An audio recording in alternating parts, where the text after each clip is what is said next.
Assalamualaikum warahmatullahi wabarakatuh. Salam dan bahagia. Perkenalkan, kami dari kelompok 2 pada kelas 6F akan mempresentasikan hasil kerja kelompok kami mengenai sikap guru. Adapun anggota dari kelompok kami yaitu 1. Yuni Lestari, NIM 2018 015 344. Yang kedua, saya sendiri, NIM 2018 015 364. Yang ketiga, Diah Kisti Nurjanah, NIM 2019 015 329. Yang keempat, Resti Yulianti, NIM 2019 015 346. Yang kelima, Surya Budi Pradana, NIM 2019 015 352. Yang terakhir atau yang keenam, Nurrohmah Handayani, NIM 2019 015 356. Yang selanjutnya yaitu definisi guru. Guru dalam istilah tradisional merupakan penggabungan dari dua kata yaitu digugu dan ditiru. Yang dalam makna bahasa Indonesia, guru didengar, diikuti dan ditaati serta dicontoh. Dalam pemaknaan modern, guru merupakan sosok yang berfungsi sebagai pendidik. Menurut A. Sudiarjo pada tahun 2014 pada halaman 178, beliau mengungkapkan yaitu guru merupakan manusia yang memiliki tabiat keguruan secara sungguh-sungguh dalam bersikap atau mengemong, penuh dedikasi dan tidak sekedar menjadi pengajar di sekolah. Menurut pendapat Sudiarjo tersebut condong merupakan pengertian guru secara tradisional. Nah, selanjutnya menurut Ngalim pada tahun 2014 pada halaman 138, beliau mengungkapkan guru memberikan ilmu pengetahuan, keterampilan, dan kepandaian tertentu kepada sekelompok orang dalam lingkungan sekolah serta memiliki tugas-tugas mendidik anak-anak belajar kepadanya. Nah, secara sederhana pendapat Ngalim tersebut memberikan petunjuk bahwa seorang yang bisa disebut guru adalah mereka yang mengajarkan ilmu pengetahuannya kepada orang lain serta memberikan pendidikan yang bermakna bagi para peserta didiknya. Untuk slide selanjutnya, menurut Mikleski pada tahun 2013 halaman 19, beliau mengungkapkan guru umum diharapkan memiliki pengetahuan tentang kurikulum belajar siswa dan mengembangkan rancangan pembelajaran dalam rangka mewujudkan kesuksesan belajar secara seluruh siswa. Nah, untuk pendapat MC Liski tersebut secara spesifik mengungkapkan bahwa guru merupakan seorang yang memiliki pengetahuan mengenai kurikulum anak serta memiliki harapan untuk mengembangkan potensi yang dimiliki anak didik tersebut untuk yang bertujuan untuk meraih kesuksesan. Nah, untuk pengertian guru kelas sendiri, guru kelas merupakan sosok yang bertugas mendidik anak melalui proses pembelajaran di dalam kelas. Guru kelas bertanggung jawab mewujudkan potensi yang dimiliki anak didiknya. Guru kelas yang memiliki anak berkebutuhan khusus di sekolah inklusif memiliki tugas tambahan yang berbeda dengan guru kelas pada umumnya. Tugas tambahan bagi guru kelas di sekolah inklusif yaitu dalam memenuhan kebutuhan berkaitan pelaksanaan pembelajaran bagi anak berkebutuhan khusus. Baik, selanjutnya saya akan melanjutkan untuk menyampaikan materi tentang sikap. Definisi sikap. Menurut Truston, Linkert, dan Charles Osgood, sikap terhadap objek adalah perasaan mendukung atau memihak maupun perasaan tidak mendukung atau tidak memihak pada objek sikap tertentu. Dalam Syaifuddin tahun 2010 halaman 5. Yang kedua, menurut Lapierre, Clave, Bugardus, Mead, dalam Syaifuddin tahun 2015 halaman 5, yang beranggapan sikap merupakan suatu pola perilaku, tendensi, atau kesiapan antisipatif predisposisi untuk menyesuaikan diri dalam situasi sosial. Kemudian yang ketiga, menurut Secord dan Beckman, mendefinisikan sikap sebagai keteraturan tertentu dalam hal pemikiran atau kognisi, perasaan atau afeksi, dan kecenderungan tindakan atau psikomotorik seseorang terhadap suatu aspek di lingkungan sekitarnya. Dalam Saifuddin tahun 2015 halaman 5. Struktur sikap ini dibedakan menjadi 3 komponen. Yang pertama yaitu komponen kognitif, yang kedua komponen afektif, yang ketiga komponen psikomotorik. Yang pertama yaitu komponen kognitif sebagai sebuah keyakinan, pengetahuan, pandangan, serta persepsi seseorang terhadap objek sikap. Yang kedua, komponen afektif berkaitan dengan perasaan seseorang terhadap sesuatu atau berkaitan dengan perasaan senang dan tidak senang. Yang ketiga yaitu komponen psikomotorik. Dalam struktur sikap menunjukkan bagaimana kecenderungan berperilaku seseorang terhadap suatu objek sikap. Pembentukan dan perubahan sikap ini dibedakan menjadi 2 faktor. Yang pertama itu ada faktor internal dan yang kedua ada faktor eksternal. Faktor internal merupakan faktor dari dalam diri seseorang, dapat berupa emosi, pengalaman, dan lain-lain. Kemudian yang kedua, faktor eksternal merupakan faktor yang berasal dari luar diri seorang individu, dapat berupa pengaruh dari orang lain yang dianggap penting. Kemudian ada lagi terkait pengaruh kebudayaan, media massa, dan institusi agama atau lembaga pendidikan. Karakteristik sikap. Karakteristik sikap ini dikelompokkan menjadi 5 bagian. Yang pertama yaitu sikap memiliki arah positif dan arah negatif. Yang kedua, memiliki intensitas. Intensitas merupakan kekuatan yang mendukung suatu sikap atau pendapat.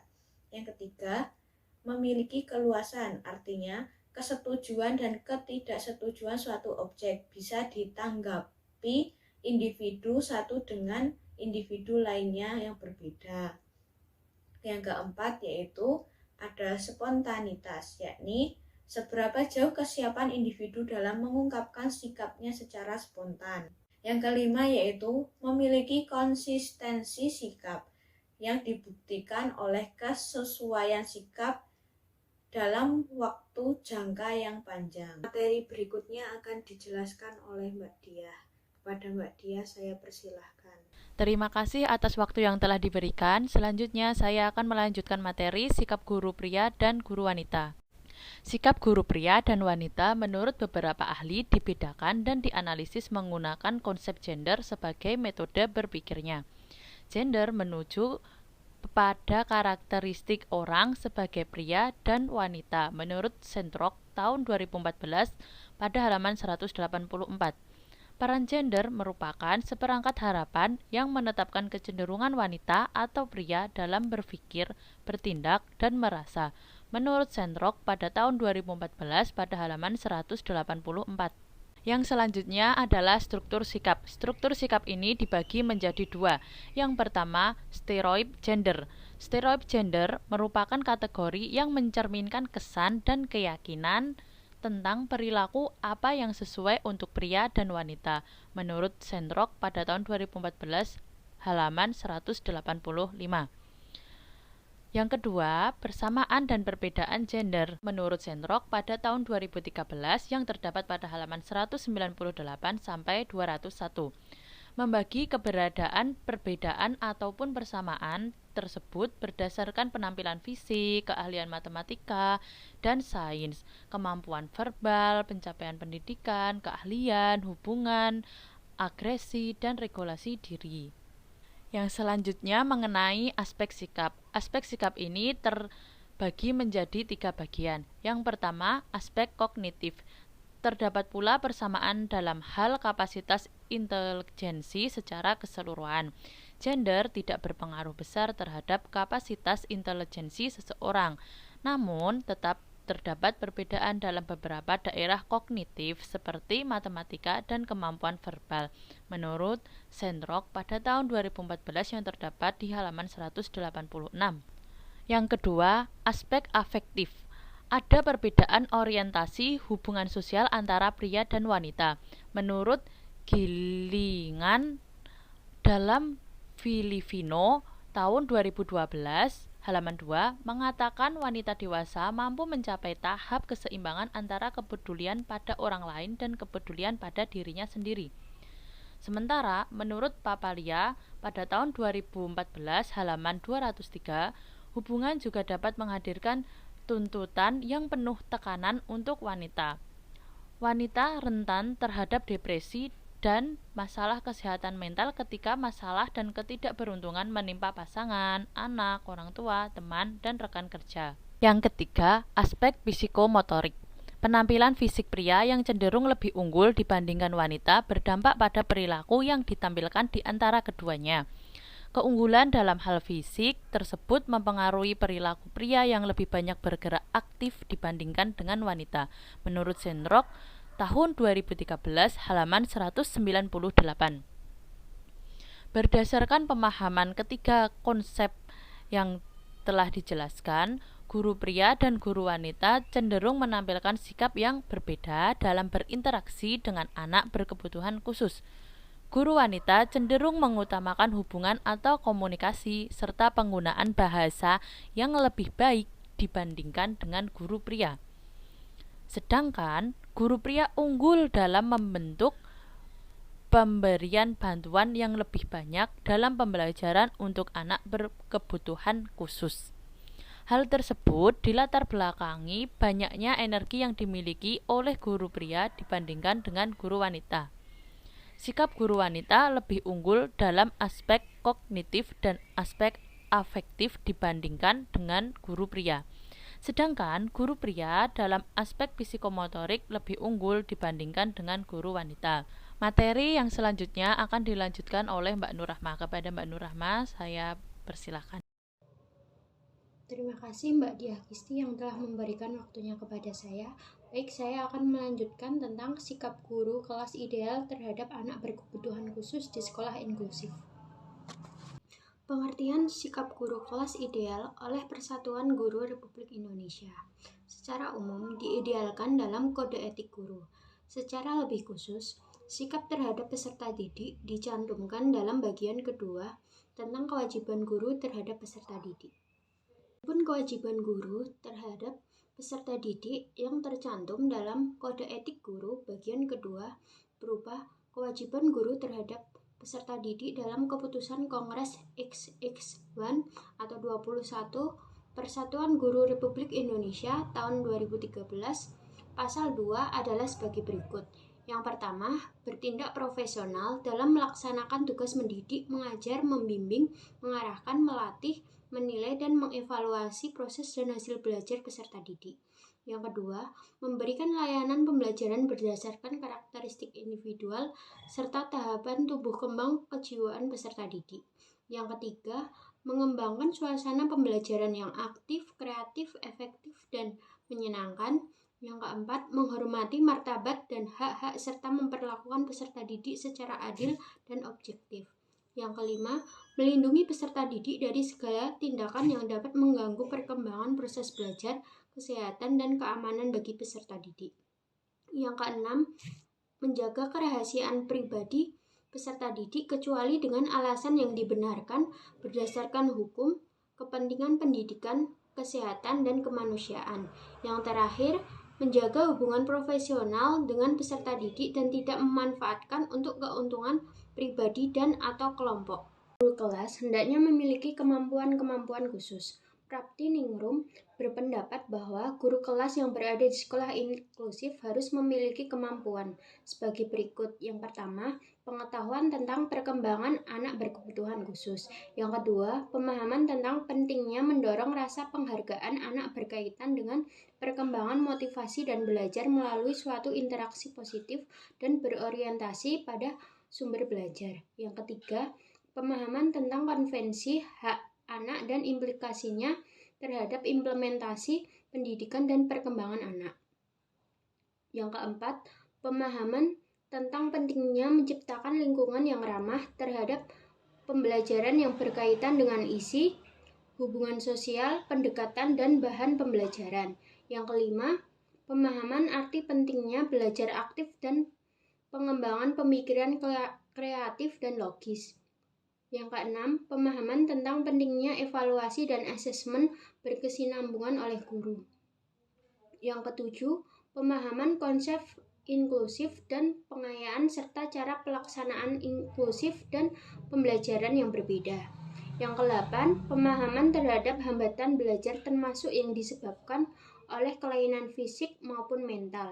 Dan yang terakhir adalah pemahaman konsep pendidikan berkualitas dan kebutuhan implementasi pendekatan dan metode baru. Terhadap peserta didik, terdapat standar etika yang harus dilakukan guru, termasuk di dalamnya berkaitan dengan sikap guru terhadap anak berkebutuhan khusus menurut Novan tahun 2015, halaman 131 sampai 154. Etika guru terhadap peserta didik tersebut dibagi dalam 5 bagian sebagai berikut. Yang pertama, memahami perbedaan individu peserta didik. Yang kedua, menjalin komunikasi dengan peserta didik. Yang ketiga, memandang positif peserta didik. Yang keempat, menilai secara objektif kemampuan peserta didik. Dan yang terakhir adalah menjadi teladan bagi peserta didik. Dapat pendapat ahli terkait sikap ideal seseorang guru juga tercantum dalam kode etik guru. Kode etik tersebut menghasilkan standar minimal yang harus dilakukan guru dalam bersikap terhadap peserta didik. Peserta didik tersebut tidak menutup kemungkinan termasuk juga anak berkebutuhan khusus yang ada dalam kelas inklusif. Para ahli menjelaskan kode etik guru dengan menggunakan istilah yang berbeda-beda. Kode etik guru beserta penjelasan-penjelasan ahli digunakan sebagai standar dalam menentukan arah guru-guru dalam bersikap terhadap anak berkebutuhan khusus. Untuk selanjutnya akan dijelaskan oleh Mbak Yuni. Terima kasih. Anak berkebutuhan khusus. Berikut beberapa pengertian anak berkebutuhan khusus menurut para ahli. Yang pertama, anak berkebutuhan khusus adalah mereka yang karena suatu hal khusus membutuhkan pelayanan pendidikan khusus agar potensinya dapat berkembang secara optimal. Konsep anak berkebutuhan khusus atau children with special needs memiliki makna dan lingkup yang lebih luas dibandingkan dengan konsep anak luar biasa. Menurut Dedi Kustawan tahun 2012 halaman 23. Dan yang kedua, menurut Daubhi tahun 2006 halaman 1, anak berkebutuhan khusus atau ABK merupakan istilah lain untuk menggantikan kata anak luar biasa yang menandakan adanya kelainan khusus. Kata anak kebutuhan khusus digunakan untuk memperhalus konotasi makna dari anak penyandang cacat. Anak berkebutuhan khusus mempunyai karakteristik yang berbeda-beda antara satu dengan yang lainnya. Yang ketiga, menurut Daubhi tahun 2006 halaman 3, yaitu anak berkebutuhan khusus memerlukan suatu metode pembelajaran yang bersifat khusus, suatu pola gerak yang bervariasi, diyakini dapat meningkatkan potensi peserta didik dengan kebutuhan khusus dalam kegiatan pembelajaran yang berkaitan dengan pembentukan fisik, emosi, sosialisasi, dan daya nalar. Dari beberapa pendapat para ahli di atas dapat disimpulkan yaitu anak berkebutuhan khusus merupakan anak yang memiliki perbedaan karakteristik dalam kemampuan melihat, mendengar, berpikir, beradaptasi, fisik, kesehatan, emosi, dan sosial, belajar spesifik, autistik, atau keberbakatan yang berdampak pada kebutuhan khusus dalam bidang pendidikan dan pelayanan berkaitan pendidikan. Pemberian layanan tersebut dapat diselenggarakan dalam pendidikan khusus atau pendidikan inklusif. Selanjutnya, macam-macam anak kebutuhan khusus. Macam-macam anak kebutuhan khusus ini ada gangguan penglihatan. Anak dikatakan mengalami gangguan penglihatan jika virusnya kurang dari 6 atau 21. Artinya ketika dites, anak hanya mampu membaca huruf dengan jarak 6 meter yang oleh orang dewasa mampu dibaca pada jarak 2-1 meter. Gangguan penglihatan dibedakan menjadi dua, yaitu buta total dan low vision. Yang B, gangguan pendengaran. Gangguan pendengaran dibedakan menjadi dua, yakni deaf dan hard of hearing. Deaf adalah kondisi ketidakmampuan pendengaran berpengaruh terhadap kemampuan berbahasa secara auditori, baik dengan bantuan atau tanpa bantuan alat bantu dengar. Sedangkan hard of hearing merupakan orang yang memiliki hambatan mendengar, tetapi ketika diberi alat bantu dengar mampu berkomunikasi atau menggunakan bahasa auditori. Harlan DKK 2009 halaman 340.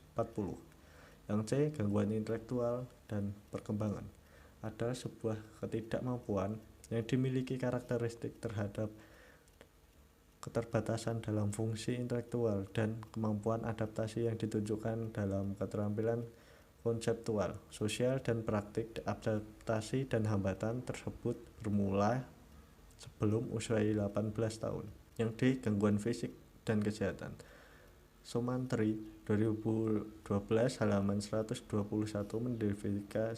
mendefinisikan anak dengan gangguan fisik adalah kondisi yang menghambat kegiatan individu sebagai akibat kerusakan atau gangguan pada tulang dan otot sehingga mengurangi kapasitas normal individu itu mengikuti pendidikan dan untuk berdiri sendiri. Yang E, gangguan emosi dan perilaku. Sumantri 2012 halaman 140 berpendapat bahwa yang termasuk golongan ini adalah mereka yang mengalami hambatan emosi, ketidaklakuan sehingga mengalami kesulitan dalam menyesuaikan diri dengan baik terhadap lingkungan sehingga mengganggu situasi belajarnya. Yang F, anak berkesulitan belajar. Kesulitan belajar ini adalah istilah umum yang digunakan untuk sebuah kelompok gangguan yang heterogen yang ditunjukkan dengan kesulitan yang signifikan dalam memperoleh dan penggunaan kemampuan dengannya berbicara, membaca, menulis, dan memberi alasan, dan kemampuan matematika. Yang G, anak autis. Stroke dalam Harlan DKK 2009 halaman 425 menjelaskan autis spectrum disorder memiliki karakteristik bermacam-macam derajat khususnya dalam 3 area. Yang pertama, keterampilan berkomunikasi. Yang kedua, interaksi sosial. Yang ketiga, pola perilaku meniru dan mengulang-ulangi. Yang H, anak berbakat atau talent. Mengutip konsep anak berbakat dari Renzulli dalam Sumantri 2012 halaman 162 bahwa anak berbakat merupakan kemampuan yang dimiliki orang berupa kemampuan di atas rata-rata, komitmen terhadap tugas yang tinggi dan kreatif. Selanjutnya, sikap guru kelas terhadap anak berkebutuhan khusus. Sikap guru kelas terhadap anak kebutuhan khusus. Sikap guru kelas terhadap anak kebutuhan khusus berada dalam kategori baik berbandingan jumlah guru kelas yang berada dalam kategori baik antara aspek kognitif, afektif, dan psikomotorik. Paling sedikit adalah aspek kognitif. Yang A, sikap guru kelas terhadap anak kebutuhan khusus berdasarkan aspek kognitif. Berdasarkan penelitian mengenai sikap guru kelas terhadap anak kebutuhan khusus berdasarkan aspek kognitif tersebut, secara rata-rata menunjukkan sikap guru kelas terhadap anak kebutuhan khusus sudah baik sesuai dengan pendapatan Platinum Group 2010 halaman 36 yang menyatakan bahwa seorang guru hendaknya memiliki optimisme terhadap peserta didiknya. Yang B, sikap guru kelas terhadap anak kebutuhan khusus berdasarkan aspek afektif. Hasil penelitian mengenai sikap guru kelas terhadap anak kebutuhan khusus di sekolah inklusi dalam aspek efektif menunjukkan capaian sikap guru sesuai dengan pendapatan Uhar Sahar Saputra 2011 halaman 81-99 di mana guru memiliki sikap tulus, peduli, dan tidak menerima siswa dengan baik. Namun guru belum sesuai kriteria terkaitan dengan pemenuhan hak kesetaraan terhadap anak kebutuhan khusus. Yang C, sikap guru kelas terhadap anak kebutuhan khusus berdasarkan aspek psikomotorik. Hasil penelitian mengenai aspek psikomotorik dari sikap guru kelas terhadap anak kebutuhan khusus menunjukkan sesuai dengan pendapatan Santrok 2013 halaman 198 yang mengungkapkan bahwa guru idealnya memiliki kecerdasan aktif dalam memberikan pendidikan bagi anak kebutuhan khusus. Selanjutnya akan dijelaskan oleh Mbak Juni. Pada Mbak Juni saya persilahkan. Sikap guru pria dan guru wanita terhadap anak berkebutuhan khusus. Berdasarkan aspek psikomotorik, perbedaan rata-rata skor sikap guru kelas terhadap anak berkebutuhan khusus antara guru pria dan wanita yaitu sebesar 0,05. Serta kecenderungan guru pria lebih banyak bergerak membantu anak berkebutuhan khusus. Dalam kurung Santrok tahun 2013 halaman 198. Berbeda dengan hasil penelitian ini. Penelitian ini mengungkapkan bahwa guru wanita juga menunjukkan nilai rata-rata yang lebih tinggi dalam kecenderungan berperilaku baik terhadap anak berkebutuhan khusus. Kesimpulan dari materi yang kami sampaikan yaitu sikap guru kelas terhadap anak berkebutuhan khusus di sekolah inklusif. Guru kelas memiliki sikap terhadap anak berkebutuhan khusus berkategori baik. Guru yang memiliki sikap terhadap anak berkebutuhan khusus kategori baik dan sangat baik memiliki pengetahuan, keyakinan, pandangan, perasaan, toleransi, kemauan, serta kesiapan mendidik dan memberikan tauladan terhadap anak berkebutuhan khusus secara baik dan sangat baik. Guru kelas yang memiliki sikap sangat buruk terhadap anak berkebutuhan khusus memiliki pengetahuan, keyakinan, pandangan, perasaan, toleransi, serta kecenderungan dalam mendidik secara buruk terhadap anak berkebutuhan khusus berdasarkan kriteria sikap buruk terhadap anak berkebutuhan khusus yang baik. Itu tadi merupakan kesimpulan dari materi yang kami sampaikan. Sekian materi yang dapat kami sampaikan. Semoga materi yang kami sampaikan dapat bermanfaat bagi para pendengar. Terima kasih kepada semua yang telah mendengarkan penjelasan materi dari kami. Bila ada salah kata dari penjelasan materi kami mohon maaf sebesar-besarnya. Kami akhiri, wassalamualaikum warahmatullahi wabarakatuh. Salam.